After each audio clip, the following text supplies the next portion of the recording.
Hello student. प्रश्नावली एक की विविध का क्वेश्चन नंबर 2 देखिए। अब ज्ञात कीजिए निम्न में से प्रत्येक कथन सत्य है या असत्य है। यदि सत्य है तो सिद्ध करो, यदि असत्य है तो उदाहरण दो। ठीक है, यानी कि ये हमको 6 क्वेश्चन दे रखे हैं। ठीक है, इसके अंदर ये चीजें दे रखी हैं। हमको ये बताना है कि ये जो लिखा हुआ है ये सत्य लिखा हुआ है या असत्य लिखा हुआ है। यदि ये सत्य है तो हमको सिद्ध करना है कि ये सत्य कैसे है।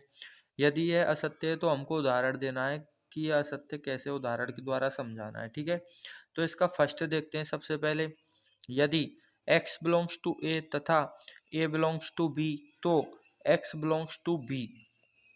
कहने का मतलब यह है कि x कोई अवयव है वो a के अंदर है। ठीक है, और पूरा का पूरा जो सेट a है वो सेट b के अंदर है, तो x बिलोंग्स टू b हो सकता है कि दोस्तों? नहीं हो सकता। क्यों नहीं हो सकता? देखिए, क्योंकि x तो एक अवयव है जो a के अंदर है, और जो a है वो पूरा का पूरा सेट है जो b के अंदर है।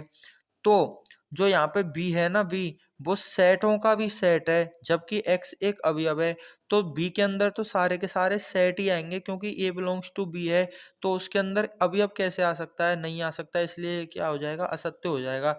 देखो इसको एग्जाम्पल के माध्यम से हम कैसे समझेंगे। ठीक है,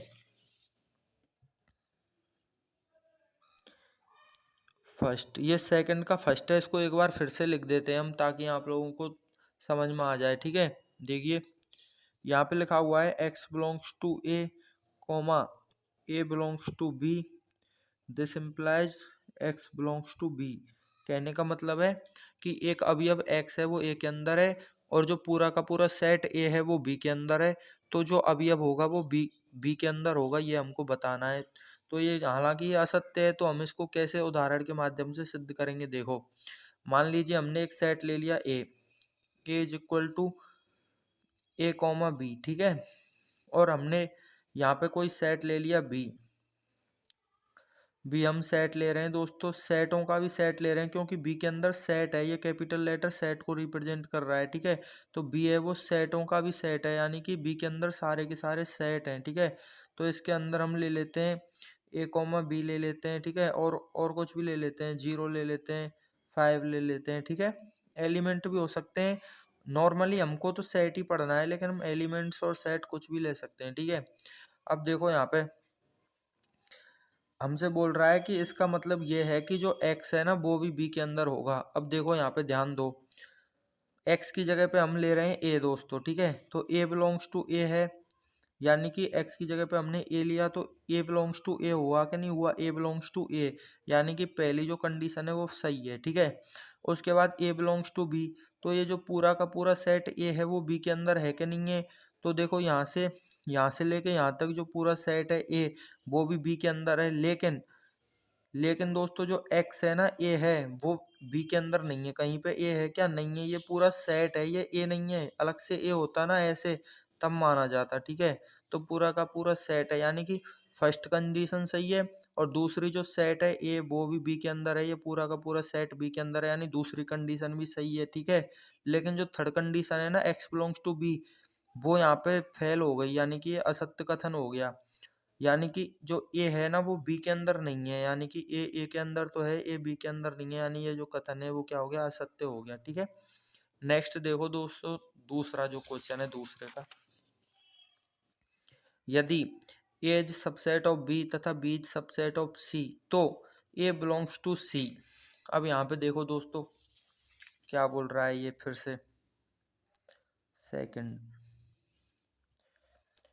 ए is subset of B comma B is subset of C, तो इसका मतलब है ए बिलोंग्स टू सी। अब यहाँ देखो दोस्तों, ए एक सेट है और बी भी एक सेट है और सी भी एक सेट है, तो पहला सेट दूसरे सेट का सबसेट है, कोई दिक्कत नहीं है, यानी ये संभव हो सकता है। दूसरा सेट किसी तीसरे सेट का सबसेट हो सकता है, ये भी राइट है। ठीक है, तो क्या जो पहला वाला सेट है वो तीसरे सेट के अंदर होगा? तो यहाँ पे देखो दोस्तों, ये सेट है सब, तो ये भी सेट है, ये सेट के अंदर सेट नहीं हो सकता, सेट के अंदर तो एलिमेंट है, तभी तो वो बी जो है वो सी का सबसेट होगा। देखो एग्जाम्पल से समझो। ठीक है, मान लीजिए हमने ए कोई सेट ले लिया, उसके अंदर है ए कोमा बी पहले की तरह। ठीक है, अब देखो हमको एक किस प्रकार से लेना ताकि ए जो है वो बी का क्या हो जाए, सबसेट हो जाए। ठीक है, तो यहाँ पे हम बी लेंगे दोस्तों, ए कॉमा बी कॉमा सी। अब देखो दोस्तों जो ए है ना वो बी का सबसेट हो गया और जो बी है वो सी का सबसेट है, तो यहाँ पे हम एक सी ले लेते हैं। ठीक है, तो हमने सी ले लिया दोस्तों, ए comma B comma C comma D. ठीक है, तो देखो दोस्तों ए इज सबसेट ऑफ बी यानी फर्स्ट कंडीशन लागू हो गई। उसके बाद B is subset of C, तो बी है वो सी का एक सबसेट है यानी सेकंड कंडीशन लागू हो गई। लेकिन थर्ड कंडीशन क्या है, ए बिलोंग्स टू सी, तो क्या ए हमारा सी के अंदर है क्या, नहीं है। अगर यहाँ पे ऐसे कोष्टक होता ना तब सही होता, लेकिन अभी तो कोष्टक है नहीं, तो यानी कि जो थर्ड कंडीशन है वो फेल होगी, यानी कि ये कथन जो है वो असत्य हो गया। ठीक है, नेक्स्ट देखो दोस्तों third, A sorry A subset of B, B subset of C, तो ए सबसेट ऑफ सी ये हमको बताना है। ठीक है, तो एक बार फिर से पहले की तरह लिखते हैं दोस्तों, यहाँ पे थर्ड, सेकंड का थर्ड है ये। ठीक है, इसमें दे रखा है A subset of B comma B subset of C, तो ए सबसेट ऑफ सी ये हमको बताना है। ठीक है, तो देखो पहले की सेम पहले जैसे ही कंडीशन है, दो तो कंडीशन पहले जैसी ही है। ठीक है, तो यहाँ पे ऊपर ही समझ सकते हैं हम। देखो एज सबसेट ऑफ बी, तो एज सबसेट ऑफ बी सही है यानी फर्स्ट कंडीशन लागू हो गई। उसके बाद सेकंड कंडीशन है B is subset of C, तो हमारा जो बी है वो भी एक सी का सबसेट है यानी सेकंड कंडीशन लागू हो गई।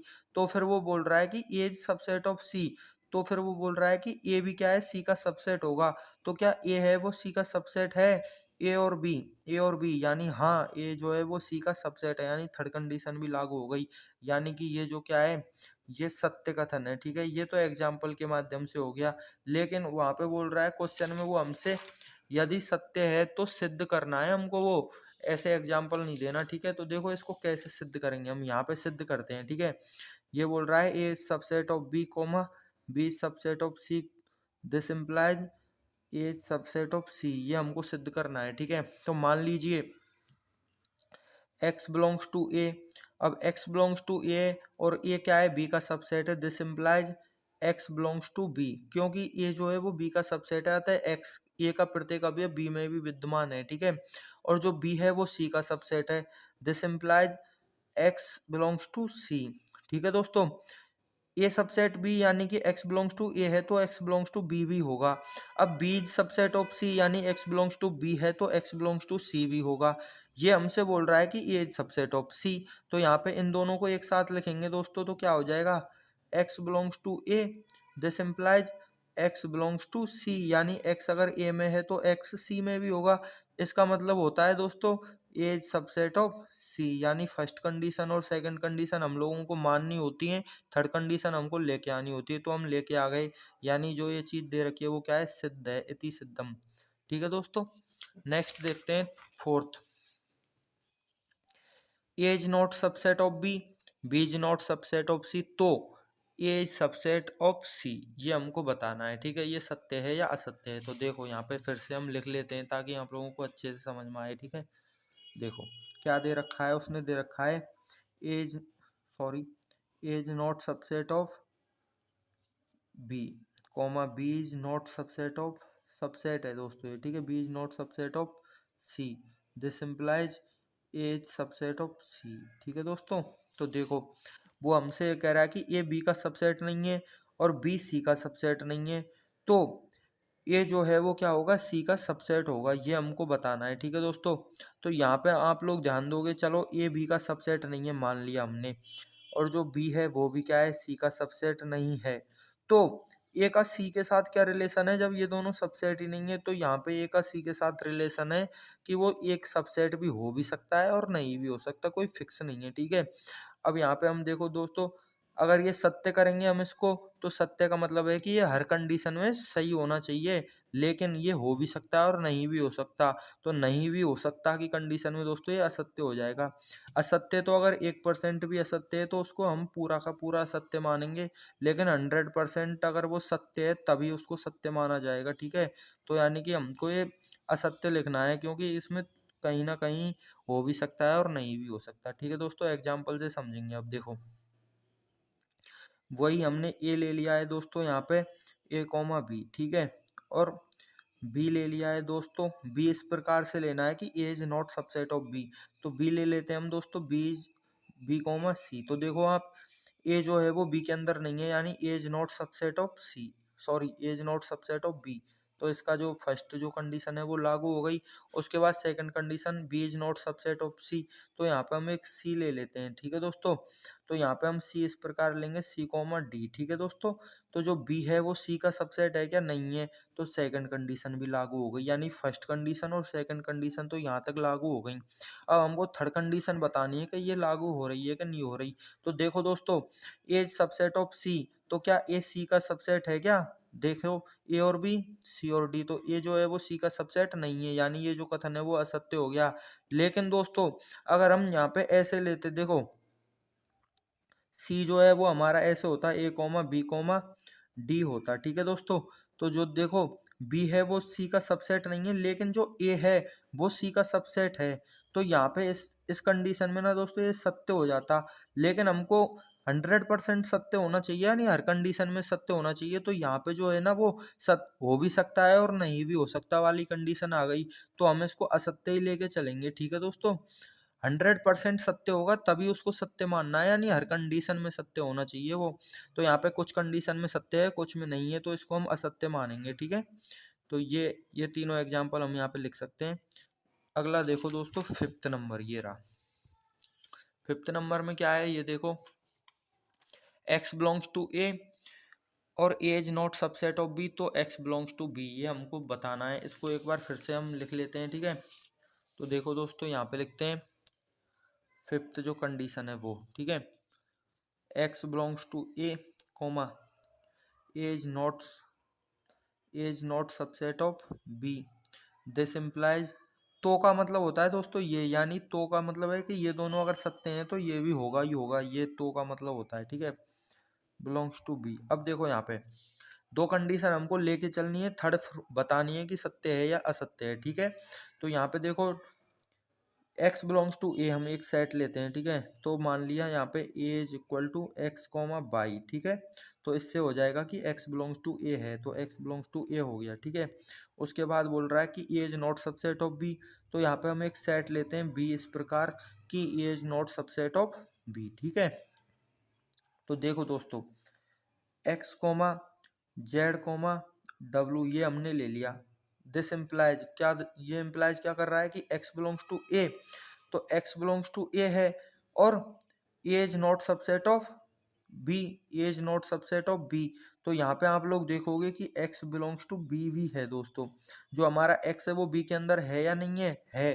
तो यानी ये कंडीशन क्या हो गई, सत्य हो गई। लेकिन दोस्तों अगर हम y के लिए लेके चलें तो हम यहाँ पे लिखेंगे x की जगह पर अगर हम y को रिप्लेस कर दें दोस्तों, तो हम लिखेंगे देखो दोस्तों y belongs to A comma A is not subset of B, A जो है वो बी का सबसेट नहीं है क्योंकि यहाँ पे बाई नहीं है। This implies by is not belongs to B, तो यहाँ पे क्या हो जाएगा दोस्तों, जो बाई है वो बी के अंदर नहीं है, तो ये जो कथन है वो क्या हो गया, असत्य हो गया, ठीक है दोस्तों। तो यानी कि ये कथन सत्य भी है और असत्य भी, कुछ कंडीशन में सत्य है कुछ में असत्य है। इसका मतलब दोस्तों ये जो कथन है वो क्या हो गया, असत्य ही हो गया, कंप्लीटली असत्य हो गया, ठीक है। कुछ में सत्य और कुछ में असत्य होने की कंडीशन में दोस्तों असत्य ही माना जाता है, ठीक है। नेक्स्ट देखो दोस्तों, क्वेश्चन नंबर 6 देखो, ठीक है। क्वेश्चन नंबर दूसरे का छठवा है ये, ठीक है। इसमें देखो क्या बोल रहा है, इसको यहीं पे सॉल्व कर लेते हैं। ए सबसेट ऑफ बी तथा एक्स बिलोंग्स टू बी, तो हमको ये बताना है कि x is not belongs to A. देखो दोस्तों एक दो सेट लेते हैं इस प्रकार की, ए सबसेट ऑफ बी, ठीक है। पहले हम एग्जाम्पल की सहायता से लेते हैं, अगर वो सत्य हो जाता है तो उसको फिर हम आगे सत्य सिद्ध करते हैं, ठीक है, अन्यथा ये चल तो रहा है, ठीक है। तो देखो मान लिया हमने एक सेट ले लिया ए कॉमा बी, ठीक है। अगला जो सेट ले रहे हैं हम वो ले रहे हैं बी इस प्रकार की ए सबसेट ऑफ बी, तो ए सबसेट ऑफ बी के लिए इस प्रकार लेते हैं हम कि ए के दोनों एलिमेंट बी में हों, ठीक है। नेक्स्ट देखो दोस्तों X is not belongs to B, ठीक है। तो X is not belongs to B, तो यहाँ पे देखो दोस्तों एक्स है वो बी के अंदर है क्या, नहीं है, तो X is not belongs to B. This implies तो का मतलब होता है दिस इम्प्लाइज, ठीक है, यानी ये संकेत कर रहा है, ये दोनों इधर संकेत कर रहे हैं। तो का मतलब ये है ये वाला, ठीक है। तो x is not belongs to A, यानी कि अगर ए बी का सबसेट है, ए जो है वो बी का सबसेट है, और x is not belongs to B, x is not belongs to B, x B के अंदर है क्या, नहीं है, यानी कि x is not belongs to B. This implies that x is not belongs to A, x is not belongs to A, यानी कि x जो है वो a के अंदर भी नहीं होगा। तो x अगर b के अंदर नहीं है तो x a के अंदर कहाँ से होगा दोस्तों, क्योंकि a तो b का ही सबसेट है। तो x जो है वो b के अंदर नहीं है तो a के अंदर कहाँ से आएगा, क्योंकि a तो b में से ही आया है, इसलिए ये जो कथन है दोस्तों क्या हो गया, सत्य हो गया। देखो फर्स्ट कंडीशन ये दोनों प्रूव कर रहे हैं, सेकंड कंडीशन ये प्रूव हो गई, और थर्ड कंडीशन ये हो गई, ठीक है। यानी कि ये जो कथन लिख रहा है ये क्या है, सत्य है। दूसरे अगर तरीका से समझेंगे आप इसको, तो देखो बेन आरेख से अगर हम समझें, ठीक है, तो देखो ये तो दोस्तों ये टीचर तो सभी ऐसे ही समझाते हैं, ठीक है। ये आपके खुद के माइंड पर डिपेंड करता है कि आप कैसे सोचते हैं, ठीक है। खुद का दिमाग चलाना है इन सवालों में आपको, तभी आपकी समझ में आएंगे ये, ठीक है। तो देखो एक बार बेन आरेख से ट्राई करते हैं आपकी समझाने के लिए, ठीक है। ए सबसेट ऑफ बी, ठीक है दोस्तों। तो मान लीजिए जो ये बाहर वाला सेट है ना दोस्तों, ये मान लीजिए ये जो सेट है ये बाहर वाला यू है, और ये जो सेट है ये बी है, ठीक है। उसके बाद वो बोल रहा है कि ए सबसेट ऑफ बी। तो मान लीजिए अंदर एक और सेट ले लिया हमने ए, ठीक है। तो ए जो है वो बी के अंदर है, यानी कि ए सबसेट ऑफ बी हो गया, ठीक है दोस्तों। उसके बाद वो बोल रहा है कि x is not belongs to B. तो यहाँ पर हमने कोई एक्स ले लिया, तो जो एक्स है वो बी के अंदर है क्या दोस्तों, नहीं है। क्यों नहीं है, क्योंकि x तो u के अंदर है, b के अंदर नहीं है x, यहाँ पे है x, ठीक है। तो यहाँ हम लिखेंगे दोस्तों a subset of b comma x is not belongs to b, ठीक है दोस्तों। दिस इम्प्लाइज जब x है वो b के अंदर ही नहीं है तो a तो उसके भी अंदर है, तो a में कहाँ से आ जाएगा, यानी कि हम लिखेंगे x is not belongs to a। तो यानी देखो दोस्तों जो चीज यहाँ पे लिखी है वही यहाँ पे आ गई कि नहीं आ गई, आ गई। इसका मतलब ये जो कथन लिख रहा है ये क्या है, सत्य है, ठीक है दोस्तों। जब x b के अंदर नहीं है तो x a के अंदर भी नहीं हो सकता, क्योंकि a तो b के अंदर है खुद ही, ठीक है दोस्तों। बहुत ही सिंपल है ये। वीडियो देखने के लिए धन्यवाद दोस्तों, थैंक यू।